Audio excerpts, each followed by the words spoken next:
எல்லோருக்கும் வணக்கம். நான் உங்கள் கோவிந்த்.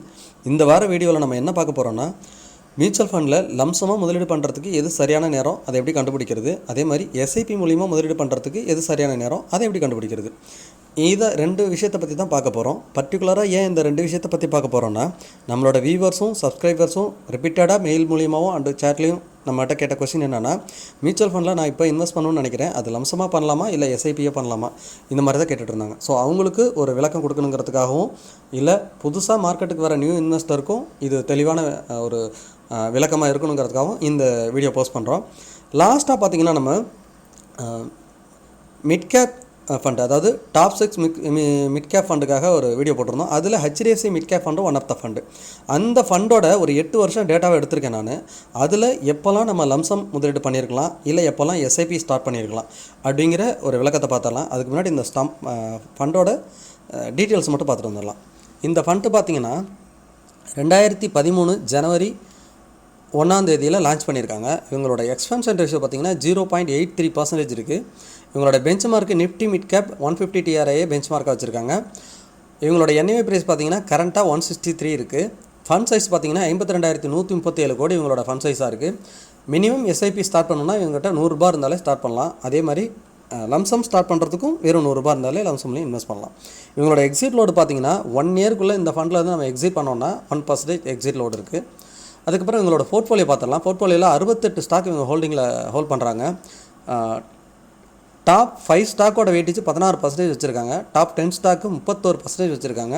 டாப் 3 செக்டாரோட வெயிட்டேஜ் பார்த்திங்கன்னா 18% வச்சுருக்காங்க. அதுக்கப்புறம் இவங்க லார்ஜ் கேப் ஸ்டாக்கில் 5% இன்வெஸ்ட் பண்ணியிருக்காங்க. மிட் கேப் ஸ்டாக்கில் 54% இன்வெஸ்ட் பண்ணியிருக்காங்க. அதுக்கப்புறம் ஸ்மால் கேப் ஸ்டாக்கில் ஒரு 18% இன்வெஸ்ட் பண்ணியிருக்காங்க. அதர்ஸில் ரிமைனிங் அந்த ஃபண்ட் பாண்ட் அண்டு டெப்ட் ஃபண்டில் வச்சுருப்பாங்க. இது இவங்களோட இன்வெஸ்ட்மெண்ட்டு. அதுக்கப்புறம் சின்ஸ் இவங்க 2013 இதில் ஒரு இன்வெஸ்டர் இன்வெஸ்ட் பண்ணியிருந்தால் எப்படி ரிட்டர்ன்ஸ் இருக்கும் அப்படிங்கிறதான் இதில் கொடுத்துருக்காங்க. இது எல்லாமே மணி கண்ட்ரோலில் தான் இருக்குது. நீங்களும் செக் பண்ணி பார்க்கலாம்.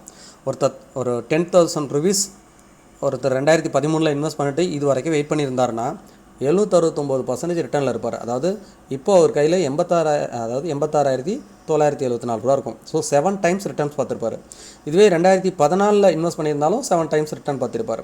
ஒருவேளை 2019 இன்வெஸ்ட் பண்ணியிருந்தாருன்னா 193% ரிட்டர்னில் இருப்பார். அவர்கிட்ட இப்போ 29,000 தான் இருக்கும். இதுவே 2021 பண்ணியிருந்தாருன்னா 22,000 இருக்கும். 126% ரிட்டர்னில் இருப்பார். 2022 இன்வெஸ்ட் பண்ணியிருந்தார் 10,000னா 16,000 இருக்கும். 64% ரிட்டர்னில் இருப்பார். 2023 ஸ்டார்டிங்கில் அவர் 10,000 இன்வெஸ்ட் பண்ணியிருந்தாருன்னா இப்போ 46% ரிட்டர்னில் இருப்பார். ஸோ 14,000 அவர்கிட்ட ரிட்டர்னாக இருக்கும்.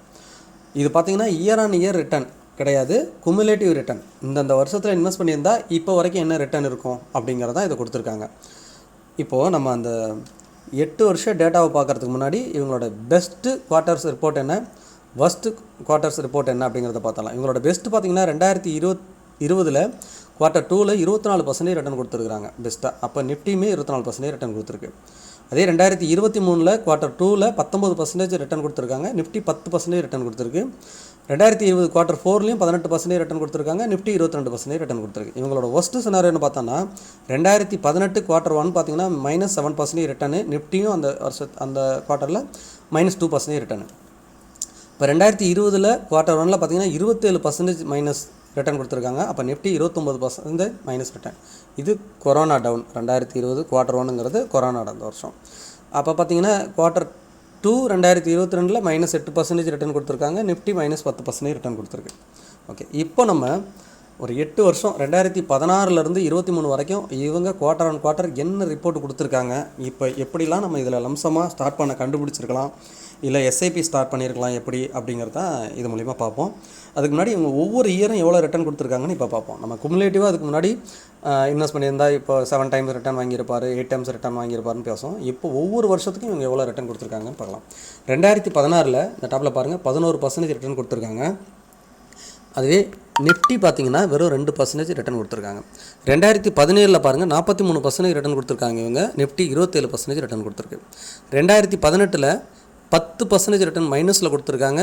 நிஃப்டி 4% தான் ரிட்டர்ன் கொடுத்துருக்கு. 2019 வெறும் 0.6% தான் இவங்களோட ரிட்டர்ன்ஸு.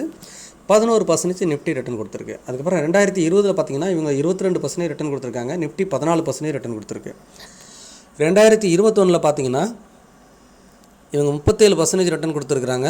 நிஃப்டி 23% ரிட்டர்ன் கொடுத்துருக்கு. 2022 பாருங்கள், இவங்க 13% ரிட்டர்ன் கொடுத்துருக்காங்க. நிஃப்டி வெறும் 3% தான் ரிட்டர்ன் கொடுத்துருக்கு.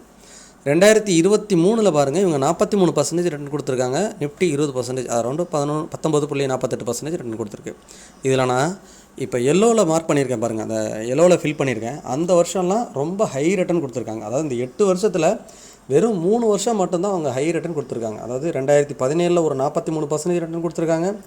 அதுக்கப்புறம் பெரிய ரிட்டர்ன் 30% மேலேன்னு பார்த்தா 2021 ஒரு 37% கொடுத்துருக்காங்க. நிஃப்டியுமே அந்த இயரில் தான் பார்த்திங்கன்னா 23% கொடுத்துருக்கு. அதுக்கப்புறம் 2023 தான் 43% கொடுத்துருக்காங்க. நிஃப்டி 20% ரிட்டர்ன் கொடுத்துருக்கு. ஓகே, இப்போ பாருங்களேன், நீங்கள் இந்த இடத்துல ஒருத்தர் ஸ்டார்ட் பண்ணியிருக்காரு, லம்சமாக முதலீடு பண்ணியிருக்காரு அப்படின்னா அடுத்த வருஷமே, அதாவது இந்த 11% நிஃப்டி கொடுத்து 2016 ஒருத்தர் இன்வெஸ்ட் பண்ணுறாருன்னு வச்சுப்போமே, லம்சமாக பண்ணுறாரு. ஸோ செகண்ட் இயர் வரும் 2017 அவருக்கு 43% ரிட்டர்ன் இருக்கும். அதாவது போட்ட பணத்துலேருந்து 40% 1 லேக் போட்டிருந்தாருன்னா ஒரு 40,000 எக்ஸஸ் அவர் கிடச்சிருக்கும். அகெயின் 2018 என்ன நடக்குது பாருங்கள், 10% மைனஸ். அவரோட பணத்தில் 10% மைனஸாக இருக்கும். அவரோட ரிட்டர்ன்லேயே 10% மைனஸாக இருக்கும். திரும்ப 2019 பாருங்கள், திரும்பவும் பார்த்திங்கன்னா அந்த வருஷம் ரிட்டனே கிடையாது, ஜீரோலே இருக்குது. அப்போ இங்கே அவர் இன்வெஸ்ட் பண்ணிவிட்டு இந்த இடத்துல 40% ப்ராஃபிட் பார்த்ததோடு சரி. ஒரே வருஷம் தான் 40% ப்ராஃபிட் பார்த்தாரு. அதுக்கப்புறம் அதுலேயும் 10% மைனஸ் ஆகிடுச்சு. அதுக்கப்புறம் ரிட்டனே கிடையாது. 2 வருஷமாக -10%லாம் இருக்கும். அதாவது ரிட்டர்ன் வந்த 40% ஒரு 10% மைனஸாக மீதி 30%. அந்த 30% ரிட்டர்ன்லேயே தான் இருக்கார் அந்த 3 வருஷமும். அதுக்கு மேலே ஏறவே கிடையாது. அதுக்கப்புறம் பாருங்கள், 2020 Q1 ஸ்டார்டிங்லேயே பாருங்களேன் 27% மைனஸ், கொரோனா டவுன். ஆக்சுவலாக அவர் இங்கே இன்வெஸ்ட் பண்ணியிருந்தார், ஒரு 40,000 ரிட்டர்னில் இருந்தார். இங்கே ஒரு 10,000 போயிட்டு வெறும் 30,000 ரிட்டர்னில் இருந்தார். அடுத்த வருஷமும் மார்க்கெட் ரிட்டர்ன் தரல, அதே 30,000 தான் அவர் கையில் இருக்குது எக்ஸஸாக. அந்த 30,000 இங்கே மைனஸ் ஆகிடுச்சு. 27%, அதோட 30% டவுன். அப்போது அந்த அவர் ப்ராஃபிட்டாக வச்சுருந்த 30,000 இந்த Q1 மைனஸ் ஆகிடுச்சு. அப்போது 2016 ஒருத்தர் 1 லேக் இன்வெஸ்ட் பண்ணியிருந்தா 2020 அந்த 1 லேக் தான் அவர் கையில் இருந்திருக்கும். எந்த ரிட்டர்னுமே இருந்திருக்காது. அவர் எத்தனை வருஷம் வெயிட் பண்ணியிருக்காரு? 2017 1 2 3 4 4 வருஷமாக வெயிட் பண்ணியிருக்காரு. அதாவது இந்த வருஷம் ஸ்டார்டிங்லேயே கணக்கு வச்சுக்கிட்டேன்னா 5 வருஷமாக கணக்காகிடும். 2014 20 வரைக்கும் 5 வருஷமாக வெயிட் பண்ணுறாரு. ஆனால் அவர் இன்வெஸ்ட் பண்ண மணியில் எவ்வளோ ரிட்டர்ன் கிடச்சிருக்கு அவருக்குன்னா 0 ரிட்டர்ன். அவர் இன்வெஸ்ட் பண்ண 1 லேக்கில் 1 லேக் தான் திரும்பவும் அவர் கையில் இருந்திருக்கும். இந்த இடத்துல ரிட்டனே இருந்திருக்காது. நல்லா புரிஞ்சுக்கோங்க. இன்னொரு தடவை பொறுமையாகவே சொல்கிறேன். புரியலன்னா ரிப்பீட்டடாக திரும்ப ரிப்பீட் பண்ணி பாருங்கள், உங்களுக்கு கம்பல்சரி புரியும். 2016 ஒருத்தர் இன்வெஸ்ட் பண்ணுறாரு, ஸ்டார்ட் பண்ணுறாரு, இந்த வருஷம் தான் ஸ்டார்ட் பண்ணுறாருன்னா 16% அவர் எக்ஸாக்டாக பிடிச்சிருக்க முடியாது. ஏன்னா அவர் இந்த இடத்துல 6 மைனஸில் பிடிச்சிருந்தா பிடிச்சிருக்கும். ஒரு வேளை 12% இருக்கும்போது +ல் இருக்கும்போது பிடிச்சாருன்னா நியூட்ரலாக தான் இருந்திருப்பார். அப்போ இங்கே வருவோம், இங்கே 40% ப்ராஃபிட் கிடச்சிருச்சு. அப்போ 1 லட்ச ரூபா இன்வெஸ்ட் பண்ணியிருந்தால் அவருக்கு 40%னா 40,000 ரூபா ரிட்டர்னாக கிடச்சிருச்சு. ஓகே, தென் 2018 அதில் 10% மைனஸ் ஆயிடுச்சு. ரிட்டர்ன் மைனஸில் கொடுத்துட்டாங்க. அப்போ அந்த 1,40,000ல் 10% மைனஸ் ஆகிடுச்சுன்னா அவர் போயிடுச்சு. திரும்ப 10,000 மைனஸ் ஆகிடுச்சுன்னு வச்சுப்போம். திரும்ப இந்த வருஷமும் ரிட்டனே கிடையாது. அதுவே 1,30,000 தான் ரிமைனிங் கையில் இருக்குது. இங்கே பாருங்கள், திரும்ப 2020 30% மைனஸ் ஆகிடுச்சு. Q1 30% minus. அப்போ அந்த 30,000 காலி ஆகிடுச்சு. திரும்ப ஒரு கையில் எவ்வளோ இருக்குது? அந்த 1 லேக் தான் இருக்குது. அப்போ இவர் 2016 பண்ணவர் இங்கே 4 வருஷமாக இன்வெஸ்ட் பண்ணி வெயிட் பண்ணுறாரு. அவர் கையில் திரும்ப அந்த 1 லேக் தான் இருக்குது. அவருக்கு ரிட்டனே இல்லை, 0 ரிட்டனில் இருக்கார். இப்போ யோசிச்சு பாருங்களேன், அவர் என்ன நினைப்பார்? 4 வருஷமாக பேங்க்கில் வச்சுருந்தாலே ரிட்டர்ன் வருஷம் 7% ரிட்டர்ன் கிடச்சிருக்கும். நல்லா ரிட்டர்ன் பார்த்துருக்கலாம். அட்லீஸ்ட் ஒரு 30,000-40,000 கையில் இருந்திருக்கும். இப்போ மார்க்கெட்டில் இன்வெஸ்ட் பண்ணதுனால ஒரு ரிட்டர்னுமே இல்லை அப்படின்னு ஃபீல் பண்ணி வெளியே போயிருக்கலாம். மேபி வாய்ப்பு இருக்குது. ஒரு வேளை அவர் மார்க்கெட்டை பற்றி நல்லா தெரிஞ்சிருக்கு, லாங் டைம் இன்வெஸ்டராக இருந்தார்னா வெயிட் பண்ணியிருப்பார், இந்த இடத்துல இன்வெஸ்ட் பண்ணியிருப்பார். அதை நம்ம பின்னாடி பார்ப்போம். ஓகே, இப்போ அவருக்கு என்ன நடந்ததுன்னு மட்டும் பார்ப்போம். அந்த 1 லேக் மட்டும் தான் கையில் இருக்குது. ஆனால் அடுத்த மாதமே என்ன நடக்குது பாருங்களேன். Q2 2020 இந்த மாதத்தில் 30% டவுனு. அடுத்த மாதமே அந்த 24% ரிட்டர்ன் மார்க்கெட் கொடுத்துருச்சு. அப்போ அவர் இந்த இடத்து வரைக்கும் 4 வருஷமாக வெயிட் பண்ணியிருந்தாலும், ஆனால் ஒரே மாதத்தில் அவருக்கு 24% ரிட்டர்ன் கொடுத்துருக்கு. அடுத்த Q3 14% ரிட்டர்ன் கொடுத்துருக்கு, 18% ரிட்டர்ன் கொடுத்துருக்கு, ஆவரேஜாக 22% ரிட்டர்ன் கொடுத்துருச்சு. அப்போ திரும்பவும் அகைன் அவர் எவ்வளோ ப்ளஸில் வந்துட்டார்? அந்த 1 லேக்கு 22% ரிட்டர்ன் வந்துருக்காரு. ஆனால் ஆக்சுவலாக 1 லட்ச ரூபா இன்வெஸ்ட் பண்ணிட்டு 5 வருஷம் ஆகுது, வெறும் 22% தான் ரிட்டர்னுங்கிறது கம்மியான ரிட்டர்னாக தெரியுது. தென் அடுத்த வருஷம் என்ன நடக்குது பார்ப்போம். 2021 அகைன் ஒரு 37% ரிட்டர்ன் கிடைக்குது. இங்கே 22 இருந்தது, இங்கே என்ன ஆகிடுச்சு? 37%. அப்படியே உங்களுக்கு 50% வந்துருச்சு. ஓகே, அங்கேருந்து திரும்ப அடுத்த வருஷம் பாருங்கள் ஒரு 10% கிடைக்குது. அடுத்த வருஷம் இப்போ பாருங்கள் ஒரு 43% வருது. அப்போ இதை தான் நம்ம பார்த்தோம். இப்போ அந்த ஸ்லைடு வாங்க. 2016 நம்ம டேட்டா எடுத்திருந்தோம். இங்கே 2014 கொடுத்துருக்காங்க, 16 ஓகே மிடில் இருந்திருக்கும். ஒரு வேளை அவர் இந்த இடத்துல இன்வெஸ்ட் பண்ணியிருந்தாருன்னா இப்போ ஏறக்குறைய அவரோட மணி என்ன பண்ணியிருப்பார், டபுள் பண்ணியிருப்பார். அவருக்கான வருஷங்கள் எத்தனை ஆகுது, ஏறக்குறைய 8 வருஷம் ஆகுது. அவர் இன்வெஸ்ட் பண்ணி அந்த மணியை டபுள் பண்ணுறதுக்கு ஏறக்குறைய 8 வருஷம் ஆகுது. அப்போது மார்க்கெட்டில் இன்வெஸ்ட் பண்ணுற எல்லோரும் எப்பயுமே இன்வெஸ்ட் பண்ணிவிட்டு உடனே க்ரோத் வரணும் அப்படின்னு எக்ஸ்பெக்ட் பண்ணி மார்க்கெட்டுக்குள்ளே வந்தோம் அப்படின்னா கட்டாயமாக நம்மளோட பார்க்க முடியாது. எக்ஸாக்டாக நீங்கள் சொல்லலாம், ஒரு வேளை 2016க்கு பதிலாக அவர் 2020 கொரோனா டவுனு எல்லாரும் இப்போ மார்க்கெட்டை எக்ஸ்பெக்ட் பண்ணி நிறைய பேர் இன்வெஸ்டர் வர்றதுக்கு காரணம் என்னென்னா, இப்போ இந்த இடத்த பாருங்கள், 2020 Q1 27% மைனஸு, நிஃப்டி 29% மைனஸு. அதுக்கப்புறம் இங்கே பெரிய மைனஸ்ன்னு எதுவுமே கிடையாது. இந்த வருஷத்துலேயே கிடையாது, 2021லேயும் கிடையாது. அங்கேருந்து புல் ரன் தான். அந்த வருஷமே 22%, அடுத்த வருஷம் 37%. அப்போ 50% 2 வருஷத்தில் ரிட்டர்ன் கொடுத்துருக்காங்க. அடுத்த வருஷமும் 10% ரிட்டர்ன் தான் கொடுத்துருக்காங்க, 60%. அடுத்த வருஷமும் 40% ரிட்டர்ன் கொடுத்தாங்க. ஸோ 100. இங்கே இன்வெஸ்ட் பண்ணியிருந்தாங்கன்னா இங்கேயே அவங்க மணி டபுள் வெறும் 4 வருஷத்தில். ஆனால் இங்கே பண்ணவரால் எங்கே டபுள் பண்ண முடிஞ்சுதா? இல்லை. அந்த நீங்கள் பர்டிகுலராக இன்வெஸ்ட் பண்ணுற இடம் தான் இப்போ முக்கியம். அப்போ லம்சமாக இன்வெஸ்ட் பண்ணுறதுக்கு எந்த இடம் சரியான இடம் இப்போ நீங்கள் புரிஞ்சிட்ருப்பீங்க. இந்த 8 வருஷத்துலேயே எப்போல்லாம் வாய்ப்பு கிடச்சிருக்குன்னு பாருங்களேன். நான் ரெட்டில் போட்டிருக்கேன். 2018 ஒரு -10% ரிட்டர்ன் கொடுத்துருக்காங்க. 2018 ஆக்சுவலாக நிஃப்டியுமே ஒரு குவார்ட்டர் கூட சரியாக ரிசல்ட் கொடுக்கல. இவங்க எல்லா குவார்ட்டரும் மைனஸில் தான் கொடுத்துருக்காங்க. அதாவது Q4 தவிர எல்லா குவார்ட்டரும் மைனஸ் தான். ஸோ -10%. அப்போ இந்த வருஷத்தில் நம்ம ப்ரெடிக்ட் பண்ணியிருக்கலாம், ஓகே இந்த வருஷம் அவங்க -10% கொடுத்துருக்குறாங்க, நம்ம இன்வெஸ்ட் பண்ணலாம், சரியான நேரமாக இருக்குன்னு எக்ஸிட் பண்ணலாம். அதாவது லம்சம் முதலீடு பண்ணுறதுக்கு இந்த மாதிரி இயர் சரியான இயராக இருக்கும். அதுவே அடுத்த வருஷமும் பாருங்கள், அவருக்கு ரிட்டர்ன் வந்திருக்காரு, 0 தான், 0.6% தான். அப்போ அந்த வருஷத்துலையுமே நம்ம லம்சம் முதலீடு பண்ணலாம். எக்ஸாம்பிளாக வருஷ கடைசியில் இல்லைனாலும் குவார்டர் ரிசல்ட்லேயே பார்க்கலாம். Q1 7% மைனஸ், இங்கே ஒரு லம்சம் முதலீடு பண்ணலாம். இந்த Q3 ஒரு 5% மைனஸ், இந்த இடத்துலையும் லம்சம் முதலீடு பண்ணிடலாம். அடுத்த வருஷம் திரும்பவும் ஒரு ஆப்பர்ச்சுனிட்டி, Q2 -3%, Q3 -4%. இந்த குவார்ட்டர் நம்ம வாட்ச் பண்ணிக்கிட்டு இருந்தோம்னாவே அதில் எப்போல்லாம் மைனஸில் வருதோ அப்போல்லாம் நம்ம லம்சமாக இன்வெஸ்ட் பண்ணலாம். ஸோ அதுக்கப்புறம் பாருங்கள், Q3 இந்த மாதிரி வாய்ப்பு மார்க்கெட்டில் 8 வருஷத்தில் ஒரே ஒரு தடவை தான் கிடச்சிருக்கு. அதாவது 2020 ஒரு Q1 27% மைனஸில் கொடுத்துருக்காங்க. இந்த ஆப்பர்ச்சுனிட்டி எப்போயாவது ஒன்ஸ் தான் வரும், இது அபரிமிதமாக வருது. இந்த மாதிரி வாய்ப்பு வந்தால் அப்போ தான் நீங்கள் லம்சமாக எவ்வளோ பணம் வேணாலும் இன்வெஸ்ட் பண்ணலாம். ஏன்னா அடுத்து கட்டாயமாக மார்க்கெட் வந்து ரீபவுண்ட் ஆகிறதுக்கு வாய்ப்பு இருக்கும். 27% திரும்பவும் அகைன் ஒரு 27% மைனஸ் அடுத்த வருஷமே ஆனால் கூட நீங்கள் அதான் லம்சம் பண்ணால் கூட அதில் ஒரு பார்ட்டை கையில் வச்சுக்கிட்டு இன்னொரு பார்ட்டை வச்சுக்கிறது பெட்டர். அடுத்த வருஷம் இன்வெஸ்ட் பண்ணியிருக்கலாம்.